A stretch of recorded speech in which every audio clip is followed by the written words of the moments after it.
Aromaterapija yra labai senas mokslas, kaip ir visa Žemė ir šita mūsų planeta.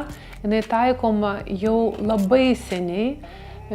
Net Avicenas ją taikė įvairiais gyvenimo tarpsniais ir negalavimais. Ir labai svarbu, kad šiuolaikiška moteris, būsima grožio industrijos specialistė, žinotų, kas yra aromaterapija ir išskirtinai galėtų paruošti, padaryti procedūras atlikti, ką klientė įvertintų ir suprastų, kad tik tai jai asmeniškai šita procedūra buvo taikoma, daroma, atskleisti asmenybės charakterius, padėti su atėjusiais negalavimais ir užbėgti lygai už akių. Džiugu laikyti rankoje naujai tik tai ką gimusią knygą apie aromaterapiją, jos išmintis ir taikymas šiuolaikiniam gyvenime.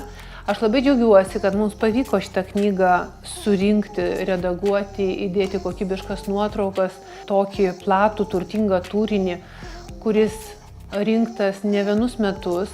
Prieš 20 metų turėjau tokią patirtį su šveicarų kompanija, susipažinau ir labai domėjausi aromaterapija. Lietuvoje dar mažai kas žinojo apie ją ir susidūriau su žinių trūkumu. Reikėjo ilgai ieškoti, domėtis, gauti atsakymus į rūpimus klausimus. Pavyko susipažinti ir garbė mokintis pas Ingrid Geker, kuri pasidalino savo išmintim, savo ilgalaikę patirtim ir žinoma receptais, kas yra labai svarbu ir mes pasistengiam šitos receptus įdėti visus ir aprašyti prie įvairiausių mūsų gyvenimo negalavimų išsamiai, kaip galima juos taikyti. Kiekviena moteris savo vaistinėlėje turi turėti pirmos pagalbos eterinių aliejų rinkinį.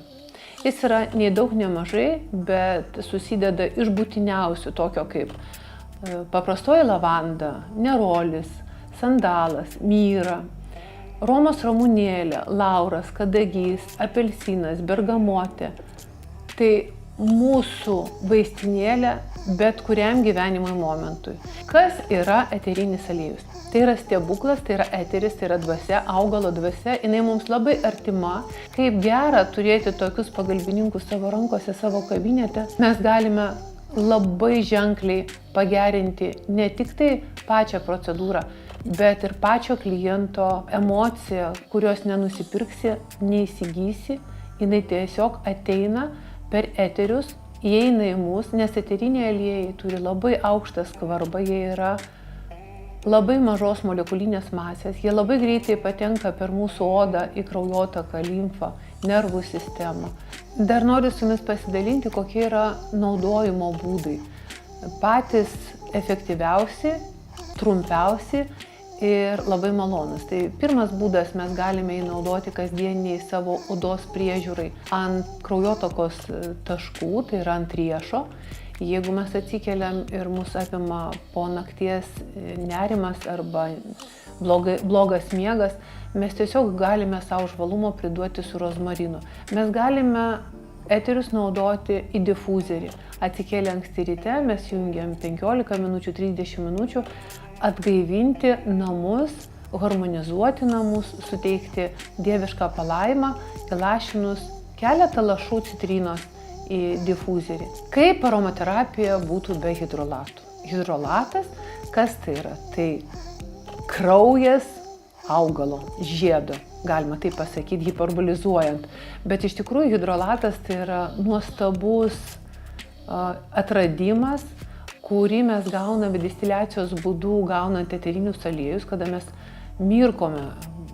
Pavyzdžiui, lavanda, paprastoji lavanda yra mirkoma vandenį ir iš jos distiliacijos būdu gaunamas eterinis aliejus, bet augalas atiduoda visas teigiamas gerasias savybes į tą vandenį. Kviečiu kiekvieną moterį perskaityti šitą nuostabią knygą, ją įvertinti, suprasti, labai gerai išsamei išsiaiškint, kilus klausimų tikrai skambinkit, padėsim ir būkite tos moteris, kurios savimi neša išmintį, gėrį, grožį, harmoniją ir aišku žinojimą.